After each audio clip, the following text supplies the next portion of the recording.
The key scrapes the fresh paint. A tiny line of white on the new blue door, a door that wasn't here last week. My heart hammers a frantic rhythm against my ribs, trying to beat its way out. It knows what's coming. The air is thick with the scent of salt and pine, the familiar perfume of this coast, but today it smells like rot. The lock turns with a soft, final click. My hand is trembling as I push the door inward. It opens slowly, revealing not the empty, quiet space I envisioned, but a life in progress. Someone else's life. A stranger's life. Her face is the first thing I see, framed by the doorway, surprised, then instantly wary. She's wearing my husband's old gray college sweatshirt, the one with the faded university crest. My breath hitches. It smells faintly of him, that familiar cedar and something else, something alien and sweet. Her eyes, wide and blue, track from my face down to the duffel bag hanging from my shoulder. She doesn't speak. She doesn't have to. The truth is a physical weight pressing down on the porch, pushing the salt air out of my lungs. Inside, the small entryway is cluttered with shoes I don't own. Bright, trendy sneakers next to practical hiking boots. A beach bag I've never seen is tossed on the floor, sand still clinging to the woven fibers. It's not just that she's here. It's that she's settled. Like she belongs. Like this is hers. The silence stretches, thick and suffocating. Her eyes narrow slightly. She's assessing me, this unexpected intruder on her stolen paradise. I feel a surge of heat, a sudden, violent pulse of something that feels like fire igniting behind my eyes. This isn't just a moment. It's the detonation point of everything I thought I knew. The world doesn't just stop turning. It shatters. Let me know where you're watching from and what time it is. And if you haven't already, please subscribe. It helps me more than you know. Before this moment, before the key in the new lock and the stranger in the stolen doorway, there was just life. It was a gentle rhythm, predictable and soft around the edges. My life wasn't built on grand adventures or sweeping dramas. It was built on comfortable routines, on shared laughter over lukewarm coffee, on the quiet satisfaction of parallel lives lived close enough to feel the warmth of the other. We had our house in the city, a quiet place filled with books and worn-in furniture, holding the ghosts of years spent building something steady. We had friends, Sunday dinners, the predictable cycle of seasons marked by weekend projects and holiday gatherings. It was a life woven from small threads of contentment, pulled taut and secure. And then there was the coast. The cottage. Our dream. It wasn't much when we found it, just a weathered shell clinging to a cliff face, battered by sea spray and time. But we saw potential. We saw quiet mornings watching the fog roll in, afternoons hiking through the pines, evenings spent by a crackling fire listening to the waves. It was our escape, our shared vision of peace. We poured everything into it, savings, weekends, sweat, hope. We sanded floors until our backs ached, painted walls until our hands were stained, fixed leaks under cold rain until we were numb. Every nail, every board, felt like an investment in our future in us. This cottage wasn't just property. It was a promise whispered between the two of us, a sanctuary built brick by painstaking brick, heart by loving heart. It represented the calm center we craved, the place where the noise of the city fell away and only the sound of the ocean remained. It was the embodiment of security, of having a solid place in the world, together. He was, or seemed to be, the constant in that life. Solid. Reliable. Quietly ambitious. We met years ago, in a noisy bar filled with temporary people. He felt permanent even then. Like an anchor. He had a calm way about him. A steady gaze that made you feel seen. He wasn't prone to grand declarations, but his presence was a comfortable blanket. He worked hard, building a career that seemed to consume him more and more as the years passed. I understood. I had my own work, my own passions, albeit quieter ones. We gave each other space, assuming the foundation was strong enough to bear the distance that busy lives inevitably create. We weren't joined at the hip, but we were, I believed, joined at the soul. We spoke in shorthand, understood unspoken cues. The future seemed like a gentle slope stretching ahead, predictable and pleasant. The cottage was the jewel in that future, the place we would retreat to, grow old in, watch the grandkids chase seagulls on the sand. It was the symbol of permanence, of a love story written in wood smoke and salt. The first crack was almost imperceptible, a hairline fracture in the smooth surface of our routine. He started working late. Not just sometimes, but often. The excuses were logical: big project, tight deadline, necessary travel. His voice on the phone sounded tired, stressed. I empathized.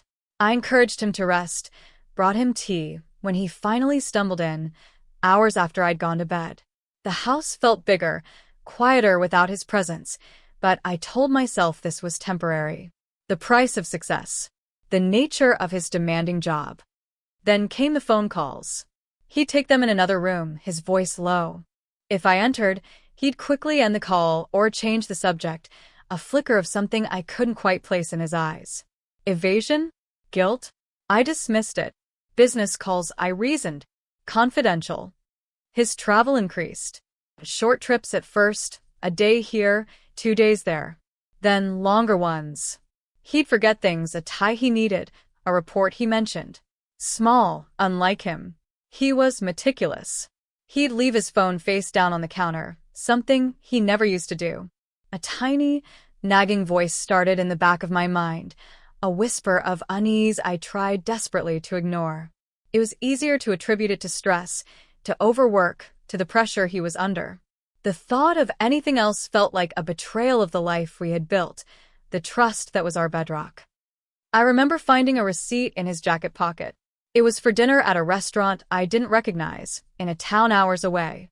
The date didn't line up with his supposed travel schedule. My stomach clenched. I folded it neatly and put it back, my heart pounding. I didn't ask. I wasn't ready to know the answer. I was afraid the question itself would shatter the fragile peace I was clinging to. I started watching him more closely. Not openly, but from the periphery of my vision. His gestures, his expressions, the way his eyes avoided mine when I asked about his day. The man I thought I knew seemed to be slowly, subtly, morphing into a stranger. The comfortable predictability of our life began to feel like a carefully constructed facade, and I was terrified of what might be crumbling beneath it. Sleep became elusive. My mind would race at night, replaying conversations, searching for clues I might have missed. Every late night, every hushed phone call, every unexplained absence was magnified, twisting into monstrous shapes in the darkness. The silence between us, once comfortable, now felt cavernous, filled with unspoken questions and growing suspicion. I felt like I was drowning in doubt, unable to grasp onto the solid ground of truth. The lies grew bolder, more frequent. They weren't just about work anymore. He'd say he was at the office when I knew somehow, instinctively, he wasn't. He started canceling plans last minute, citing unforeseen emergencies. The excuses were delivered with a practiced ease that made my skin crawl. He'd look me in the eye, tell the lie, and something inside me would shrivel.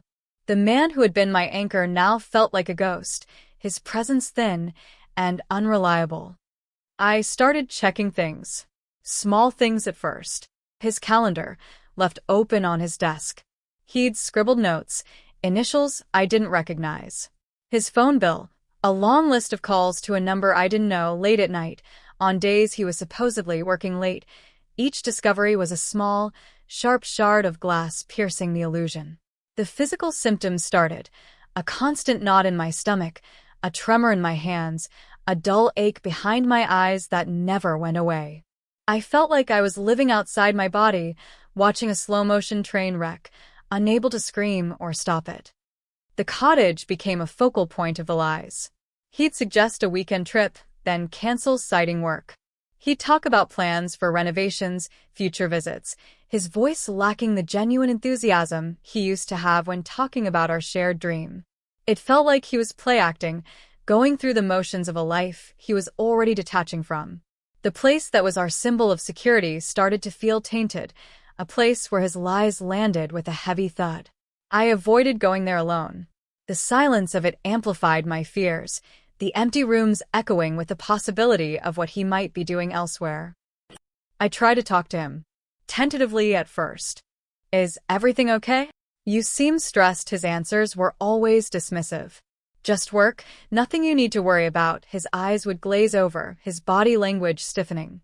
He was building walls, solid and unyielding. Each attempt to connect was met with resistance, pushing me further away. I felt like I was reaching for someone who was actively pulling away, leaving me standing alone in a widening chasm. The fear turned to something colder, a resolve born of desperation. I couldn't live in this state of perpetual uncertainty, of gnawing doubt. I deserved to know, even if the truth was devastating. I started digging deeper, not just checking bills and calendars, but making calls, asking discreet questions. I hired a private investigator.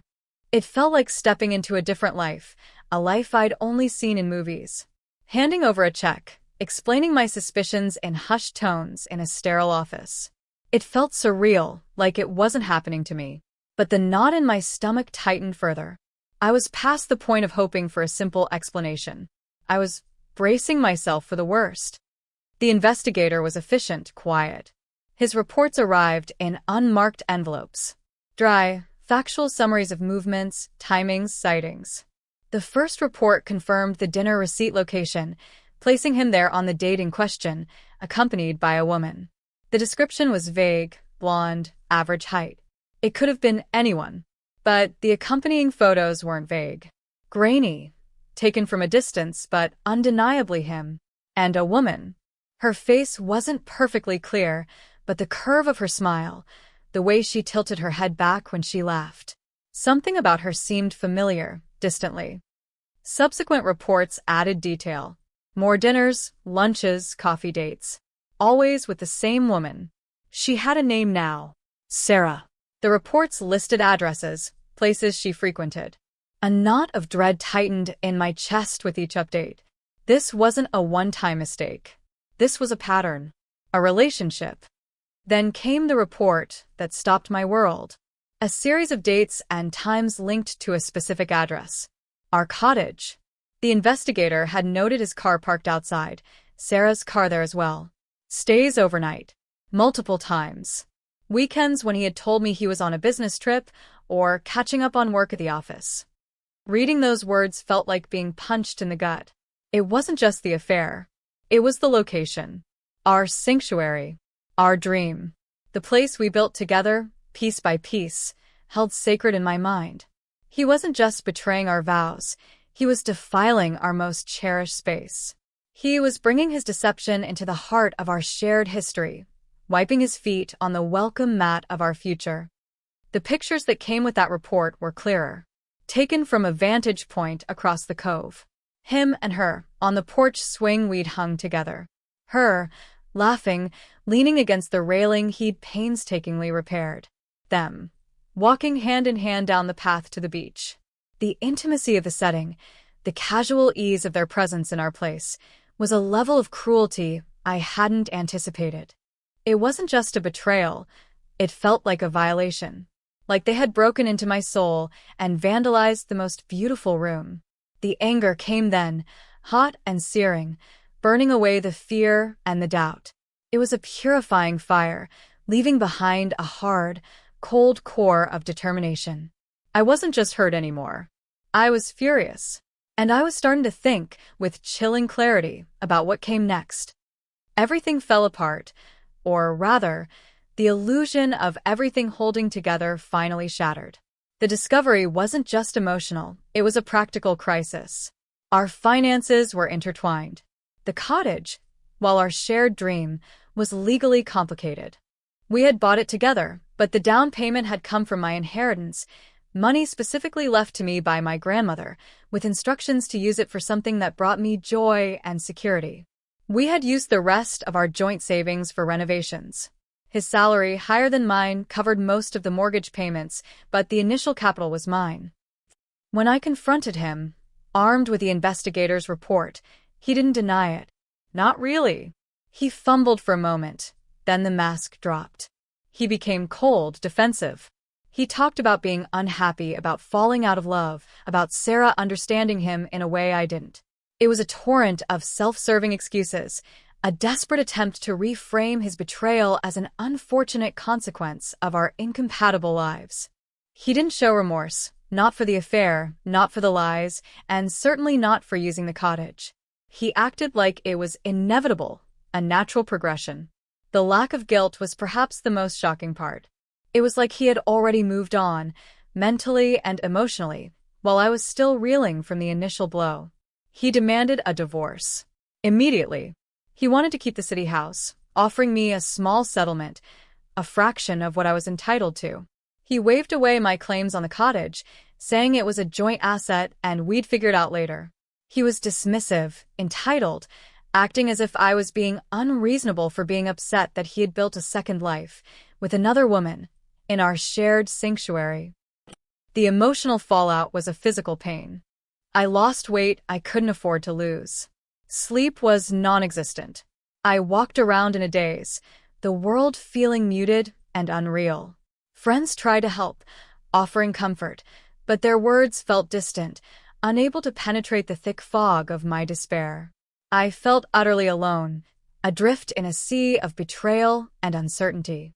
The future I had envisioned, the quiet life by the sea, dissolved into a chaotic mess of legal documents and financial worries. He had taken not just my present, but my future, and was offering me crumbs in return. He was trying to bulldoze me, using his perceived financial strength and my emotional vulnerability to get what he wanted. He saw me as weak, heartbroken, easily dismissed. And maybe for a little while all seemed lost. The sanctuary was stolen, the marriage was dead, and my financial security was under threat. I felt like a ghost in my own life, watching someone else dismantle everything I had built. But then, a flicker, a spark in the ashes of my despair. It wasn't anger anymore. It was colder, sharper. A fierce, protective instinct for myself and for the part of our life he had tried to taint the most. The cottage. My grandmother's money. The hours of labor. That place was ours.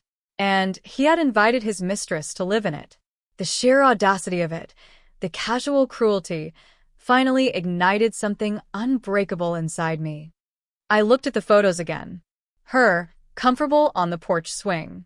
Him, laughing, pointing out something in the distance. They looked happy, entitled, like they had won.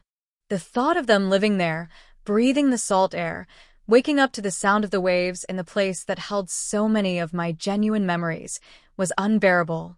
It wasn't just about the money anymore. It was about reclaiming something sacred, something that had been desecrated. It was about standing my ground. I stopped responding to his aggressive emails. I stopped taking his calls demanding I sign the divorce papers. I found the best lawyer I could, someone known for being relentless, someone who understood that this wasn't just about assets, but about principle, about a profound violation of trust. I presented her with the investigators' reports, the financial records, the evidence of my grandmother's inheritance used for the down payment. We started building a case. Quietly. Methodically.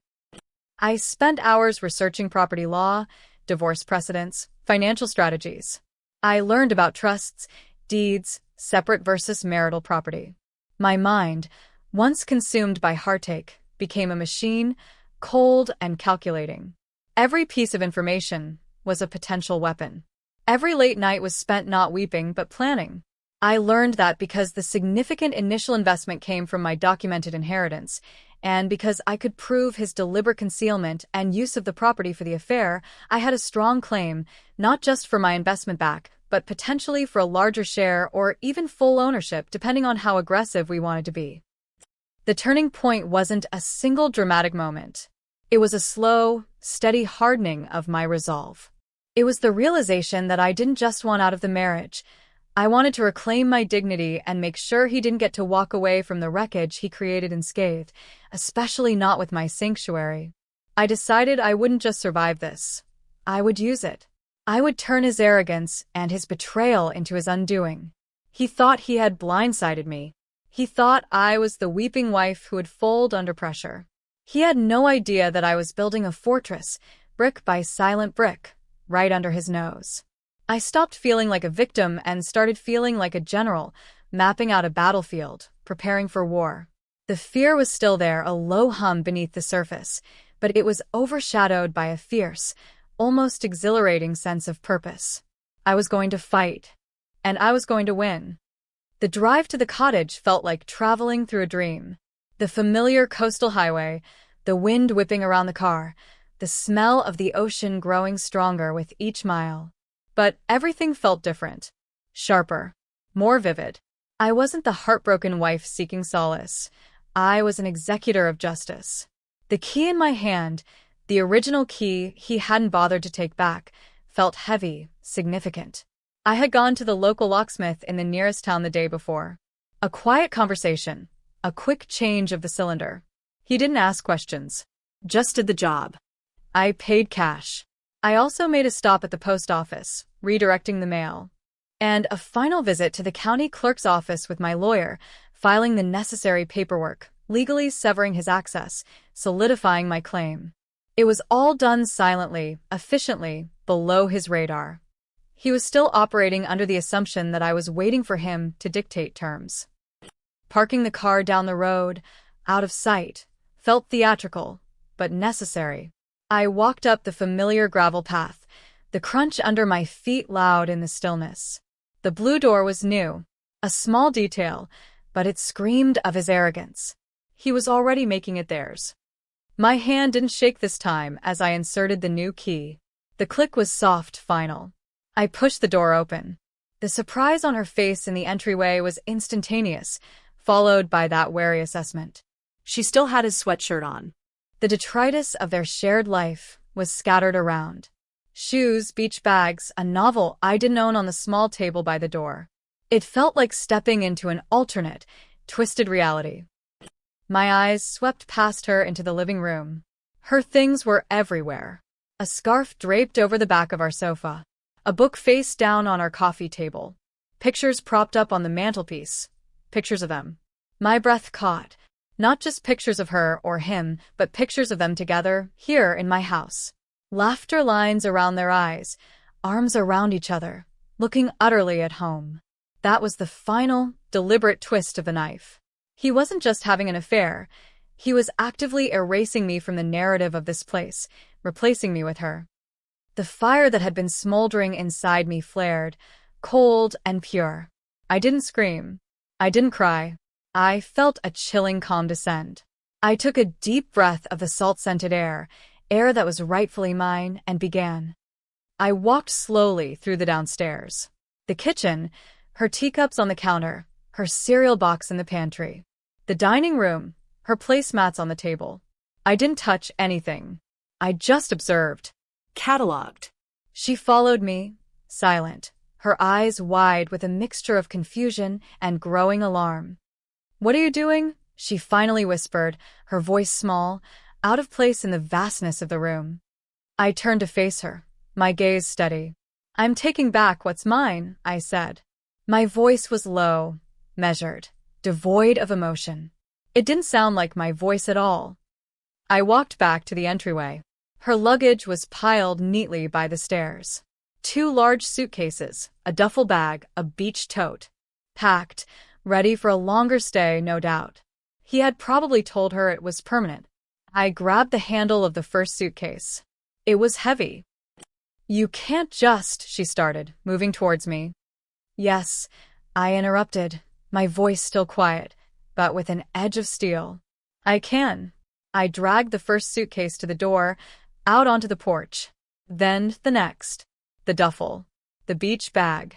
She stood frozen in the doorway, watching me, her face pale. As I was placing the last bag outside, a car pulled into the driveway. His car. He got out, smiling, looking relaxed, carrying groceries.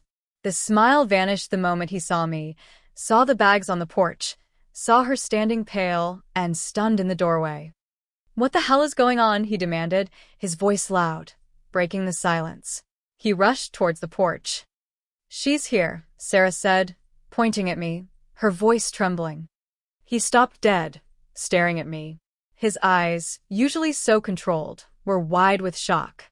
He hadn't expected me, Not here. Not now. What are you doing? He repeated, his voice rising, laced with confusion and anger.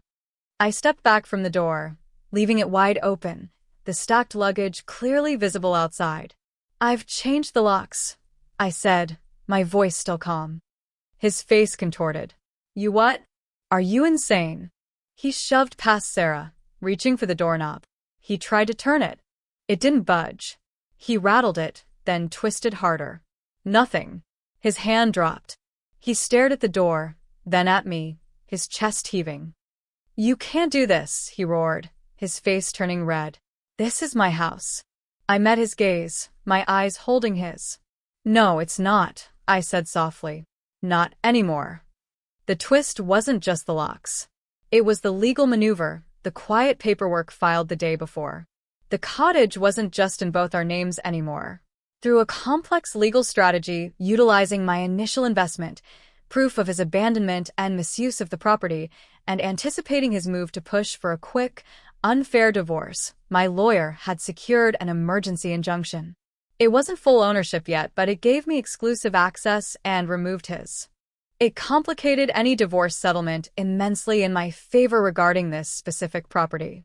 He couldn't access it, couldn't sell it, couldn't continue to use it as his love nest. It was frozen, legally bound to me, at least for now, pending the divorce settlement, but in a position of strength that completely negated his previous leverage. What are you talking about? He sputtered, his voice cracking. I own half of this. More than half. I've been paying the mortgage. You paid the mortgage with marital funds, I stated, reciting the phrase my lawyer had drilled into me. And the down payment came from my separate, inherited funds. Funds I specifically documented as my own.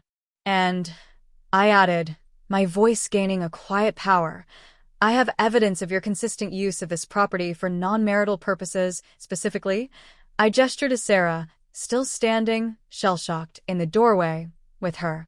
That constitutes abandonment and misuse in this state, especially when combined with an attempt to force a quick settlement and deny me access. His jaw dropped. He stared at me, his eyes wide with disbelief. He hadn't expected this.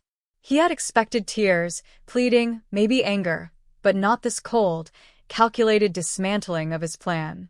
He had underestimated me completely. He had thought I was just the quiet wife, easily sidelined. He had believed his own narrative of dominance and control. Seeing his smug confidence crumble was a dark, potent satisfaction. Sarah finally seemed to grasp the magnitude of what was happening. She looked from him to me, her face a mask of horror. This wasn't just his vacation home, it was her potential new life. And I was standing on the porch, holding the keys, calmly dismantling it before her eyes. You filed something? He stammered, the bluster gone, replaced by a dawning, sickening realization. An injunction? I confirmed, my voice still low, almost conversational. Securing my exclusive access to the property based on my initial investment and your actions. You're no longer listed as having access. Any attempt to enter will be considered trespassing. He stumbled back as if I had physically struck him. His face went from red with rage to a pale, sickly white. The groceries slipped from his grasp, splattering on the porch. Eggs cracked, milk spread across the wood. He didn't even notice. His eyes were fixed on me, then on the blue door, then on the luggage piled outside. But you can't. Sarah is living here, he choked out, the words barely audible. Not anymore, I said, stepping off the porch, moving towards my car. I looked back at them one last time. Him, stunned and furious, standing in a puddle of spilled milk. Her, looking lost and betrayed, realizing the life he had promised her was built on a foundation of lies and stolen dreams. Consider this your checkout time, I said, my voice flat. The locks are changed. Your things are outside. Find somewhere else to play house. And with that, I turned and walked away, leaving them standing there, stranded on the porch of the house he thought he controlled, the house that was now firmly, irrevocably mine. His scream of pure, unadulterated rage followed me down the path, echoing through the pines, a sound of absolute, blindsided defeat. It wasn't the sound of a man losing a house. It was the sound of a man losing control, losing his narrative, losing everything he had taken for granted. It was, in a way, the sweetest sound I had ever heard. The silence that followed was profound. Walking away felt both heavy and impossibly light. The weight of years of unspoken doubts, of gaslighting, of outright lies, lifted with each step. He screamed again behind me, a strangled, furious sound, but I didn't look back. My car felt like a sanctuary. I started the engine, the familiar rumble a comforting contrast to the raw human noise I was leaving behind. Driving away from the cottage, watching it shrink in the rearview mirror, was a complex emotional experience. There was the triumph, sharp and unexpected. The cold, hard satisfaction of turning his weapon against him, of watching his arrogance shatter in real time. He thought he was so smart, so powerful, operating with impunity. The look on his face when he realized he had been outmaneuvered, blindsided by the quiet wife he had dismissed, would be etched in my memory forever. That was the win.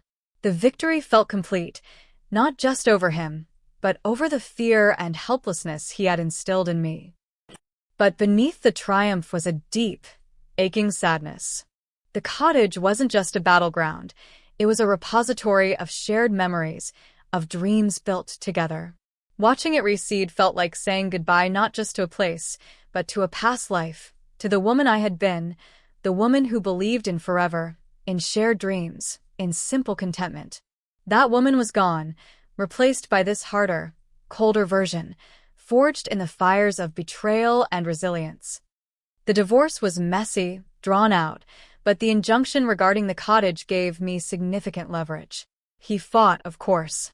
He threatened, he blustered, he tried to undermine me, but the legal ground was shifting beneath his feet. The evidence of his affair, his use of the cottage, his attempt to strip me of assets, it all worked against him. He ended up losing far more than he ever intended, his carefully constructed life crumbling under the weight of his own deceit. The city house went to me, the bulk of our joint savings. And the cottage remained mine, legally and indisputably. Sarah disappeared from the picture quickly, a casualty of his implosion. I heard she left town, the promises of a life with him dissolving like sea foam. Returning to the cottage weeks later, after the dust had settled, felt strange. The blue door was still there, but the luggage was gone. The air inside was stale, carrying the faint ghosts of strangers. I spent days just cleaning, airing out the rooms, removing every trace of their presence. I washed the linens, scrubbed the floors, repainted the entryway back to its original soft gray. Slowly, painstakingly, I started to reclaim the space. I put my own books back on the shelves, my own pictures on the mantelpiece, pictures of friends, of family, of moments of genuine joy, carefully excluding anything with his face. The cottage started to feel like mine again, truly mine. Not just legally, but emotionally. It wasn't a symbol of a shared dream anymore. It was a symbol of survival, of strength, of rebuilding. The sound of the waves was no longer a reminder of a lost future, but a soothing soundtrack to a new beginning.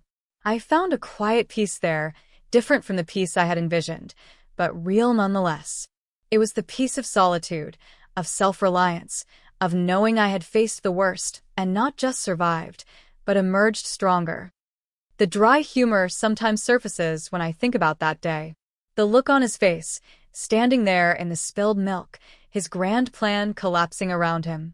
It's a dark humor, born from pain, but it's a sign that the wounds are healing, leaving scars that are more like badges of honor. It wasn't the life I planned. It was harder, harsher, more complicated than the gentle slope I had imagined. But it was my life, finally, truly my own.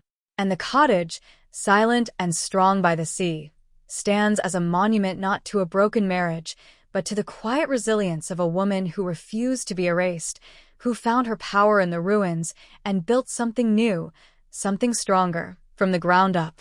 The salt air still carries memories, but now they are intertwined with the taste of victory, the strength of survival, and the quiet hope of a future built on solid ground.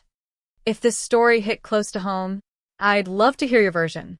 Drop a comment with where you're listening from and what time it is. Thanks for being here. Subscribing helps bring more of these to life.